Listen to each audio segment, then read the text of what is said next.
are very relevant to the LSE. We have, I think, the best public events program in the world.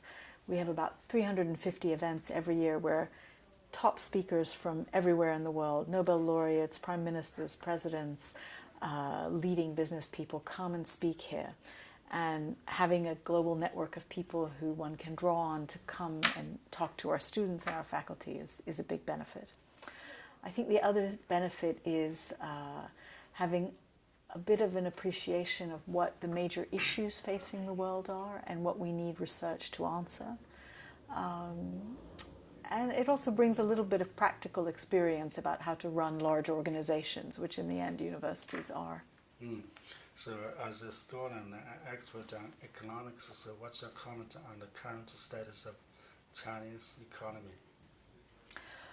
Well, I mean, the Chinese economy has done remarkably well in recent decades. I think, as you know, I used to work at the Department for International Development, and I used to work at the World Bank and followed China's economic progress very closely. And you know, the massive reduction in poverty, which has been achieved in an incredibly short amount of time, is remarkable. And I think that has come as a result of China being very good at drawing on international evidence and experience, adapting it to local circumstances, and really being better than any country I know at scaling up.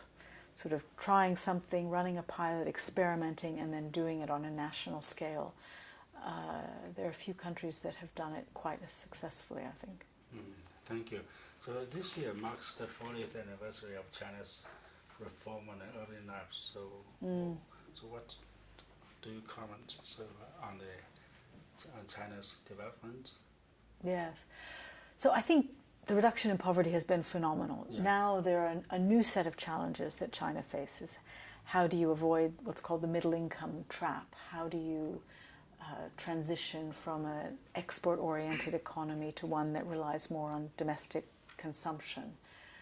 How do you ensure financial stability as leverage and debt in the economy has grown?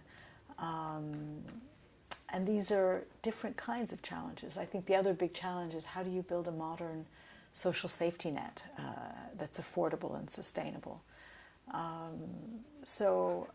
And then of course the other big challenge is environmental sustainability, and how do you grow in a way that's green and consistent with environmental quality. These are all big challenges. They're big challenges for other countries too, and I think these are exactly the kinds of big, difficult policy questions that places like the LSE are very good at helping countries try and answer. Yeah, right. So what does the future hold for LSE over the next 10 years and beyond? Well, I want the LSE to be the place, the social science university in the world with the greatest global impact. I want this to be the place where some of the big debates around what's happening in the world happen. And that we have them not just here in London, but we have a way of transmitting that all over the world. There aren't enough places where really thoughtful, evidence-based, rigorous, analytical discussions are being had. And I think we can be that place. And I think we can also be the place that trains the leaders for the 21st century in all fields, be it business, politics, economics, sociology, in all fields. And I think we are in the process now of modernizing the way we think about our educational offer so that our graduates will be those leaders of the future. So that's all for my questions. Here's Eric. He will take over the questions. So when you answer his questions, please look at this. Look at the camera. Oh, look at you. Okay, very good. All right. Yeah. Okay. Thank you. I'll do the follow-up questions. Like when you were sworn in as the first female director of LSE, to quote you, you said you are on a mission to restore trust in the universities at a moment when independent institutions and experts are under threat. So after this month, how do you think it is doing, and whether the threats have been alleviated? Yeah. Well, it's a very good question. I think it's very interesting that the last survey of trust, something called the Edelman Trust Barometer, where they survey trust in about 30 countries around the world, found that the most trusted institutions are now universities and experts. Because I think over the last year or two, people have seen that what they read on social media is not very reliable.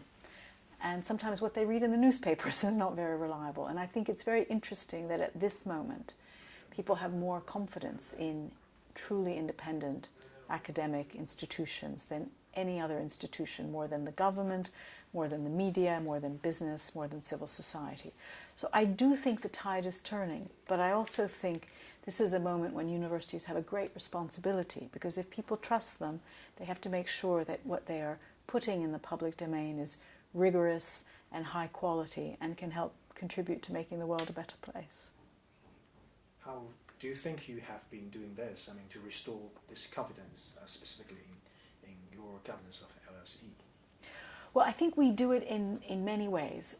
One is that our academics are subjected to very rigorous processes of peer review, so they can't publish anything unless their peers have checked it and analyzed it and they've argued about it, and so there's quite a lot of quality control associated with the work that our faculty do. I think we've also done quite a lot in terms of increasing public access to our work. So just as an example, 13 million people download podcasts from the LSE every year. So that's millions of people from all over the world learning about the research we do and thinking about the impact of our research. And I think those are two good examples of us producing high quality work to a very wide audience to try and shape thinking around important issues.